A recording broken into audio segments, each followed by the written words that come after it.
How to fix mic not working on PC. Hello everyone, this is Sabrina here to help you today. So without any further ado, let's get right into the video. First, go to your Start menu and then search for Device Manager. Now, simply scroll down and then go to Sound and Video Controller. Double click on it.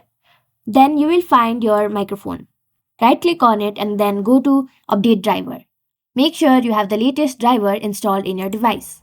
If this does not solve your problem, what you will have to do is right click on it again and then simply uninstall your driver. Now reinstall it back from the authentic and trusted source. So that should fix your problem. Thank you for watching this video. Make sure to like, share and subscribe to our YouTube channel. If you got any questions, comment them down and I'll get